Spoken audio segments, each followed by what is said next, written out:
Welcome to Bitter Reality Brewing. This is the Mango Peach Red Apple Cider. And all we're going to do is transfer it over here to the keg. Maybe. I'm going to do a little extra. Don't forget to like, subscribe, keep sharing. Definitely appreciate it. This is part 2. If you didn't see part 1, I'll put it up there. Yeah, I was supposed to add the flavoring a little later, and I knew it as soon as I did it. Didn't worry. I want to show you a couple things. One, see this white stuff? It's where I splashed it over the sides and didn't clean it. Yeah, it could get infected if it got inside, but it's not. It's all sealed. It's all good. Other thing is I added some additional peach. If you watched in the first video, it was like 17% peach juice, but it was some peach drink that I doubt my wife was going to drink all of it. So that should give it a little bit more peach. And then I have one of my favorite aroma hops, Wahiti, W-A-I-I-T-I. So W-A-I-I-T-I, New Zealand hop. Oh, it smells amazing. It's going to give it a little bit of lime. It's going to give it some peach, fresh peach, which is going to help the peach stand out even more. And a little bit of maybe some subtle apricot. I got 3 ounces here, so quite a bit actually. If you've ever used one of these, you know you can't do more than 4 ounces, otherwise you're really not getting at it, because it just, at 4 ounces, at 3, it's going to be way up there anyways. So this is all coated with Star Sand. My hands were pretty much coated. I'm not too worried about that. I'm going to put it in the keg. I'm going to seal it up. I'm going to purge it, get all the CO2 out, and then we're going to go ahead and transfer it, and we're going to do a gravity transfer instead of a pump, basically. Instead of using a mechanical pump, we're going to just do a gravity transfer. I'm hoping that string does not break down the road. I want to double string it, where you run, 2 lines, and I only ran 1. So I'll keep my fingers crossed. Worst case, it falls to the bottom, and since I'm using a dip tube, which I haven't done in a while, it doesn't clog. I'm going to get this thing set in here and purged, and we'll continue. Okay, here we go. I'm going to clean the hose out. I did not clean this off. I'll wipe it down a little first. There we go. Okay. This hose is an air hose. Use liquid if you can. I figured the liquid's not going to sit in there that long. It's a little big down here even. I got to get a better size hosing for this and get a regular piece that I don't have to go scrambling every time I need an adapter. I need to have one just pre-designed, preset, and not worry about it. Okay, before I turn this on, it's going to create suction if I do that. So you want to take your bubbler out, or the lid. I usually just like the bubbler. I don't want to make a big opening. And that's it. And sorry, I had to get a tilt reading. I want to make sure it hadn't changed. It's 1.003. I have to look at it, but I think that came out to 6.96 or 6.94 approximate ABV, which is close to 7. That's what I was shooting for. Don't think I've ever nailed it that close, so that's pretty awesome. Actually, I think I have nailed it once or twice. Okay, we do have a little air in here that I didn't think about purging, but it's all good. Actually, I take it back. I have very little air, because when I plugged it in, I got some air coming out of it from CO2. And we are wide open. And we're just gonna let it run. It's just gonna take a little while. It'll fill up. I'll let it dry hop for about 3 or 4 days, probably going on closer to 4 days, knowing how busy I get, sometimes 5. Then we'll transfer to another keg, cold crash and carbonate, and we'll be good. We'll have a nice peach mango, heavily on the peach, a little hint of lime, a little hint of, the hoppy aroma, hopefully. But there it goes. I'm just gonna let it run.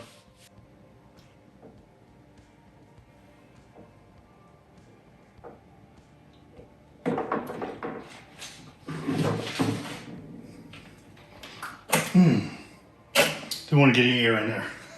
Any more than nobody is. So there's a little bit, not much. We'll purge that. Not too worried.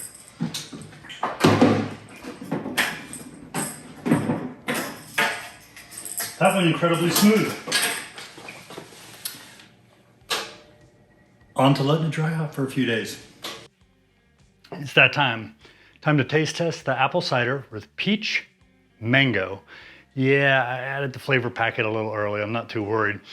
I added the additional peach flavor from that all-natural peach, and then I dry hopped it with Citra hops. See how it came out. I will warn you on ciders, for some reason they get a little foam on top and they start getting some carbonation, but it's not really in solution, shall we say, and it takes a little bit longer, but it's all good. Okay, looks very pretty. It's got a little haze to it. I'm not sure if that's from the hops or probably from that peach juice I threw in at the last minute. but it still looks pretty. I'm all good with that.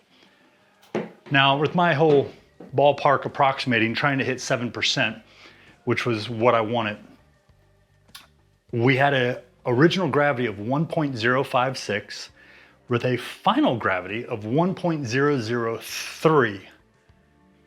Just perfect final gravity, because according to Beersmith, that's exactly 7% ABV.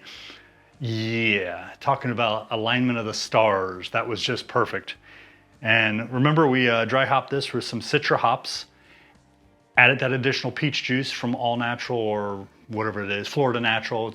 They make some amazing juices. So yeah, what the heck, throw it in there.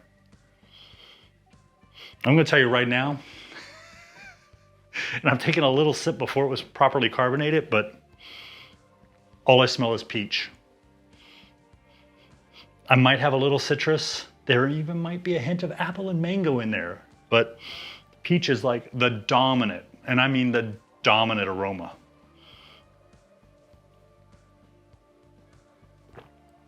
Yeah, I steady my hand sometimes because they shake a little more than they should. Okay, we got a lot going on. I mean, a lot. First of all, I'm thinking I may not be putting those flavor packets in anymore because I can add whatever flavors I want and I know it's natural and I don't have to worry about any weird, funny tastes or anything like that. I was getting a little bit of metallic taste when I was first getting it before it was fully carbonated, but I'm not noticing that now. So that might have been what I'm starting to notice now, which is kind of the rind of the peach on the back end. But the peach stands out. I do get a subtle hint of mango, so that mango flavoring might have been minute, but maybe it was pretty strong. The apple is kind of like the base, but it's really not standing out as the star. I'm telling you, the peach is just huge. If you get one of these apple cider or even the pear cider kits, and I've been putting that on Facebook now too, under Bitter Reality Brewing on the pages. Anytime I see a really good deal, I'll put it out on my Facebook listing. And when the deal's completely gone or sold out, I'll take it off, because I've been buying some of these pear and apple cider kits for 20 bucks, which is a pretty great deal. The first two I got, I snagged at 18. Yeah, and then they're normally like 36 to 40 bucks. So yeah, I'm gonna say this was a huge success. But if you're looking to do a peach cider, yeah, just buy an apple cider and put a bunch of peach in there, and you don't even have to put that much. It's gonna dominate the flavors. The Citra hops might have been useless, I don't know. I mean, I smell something in there, but the peach just stands out so much.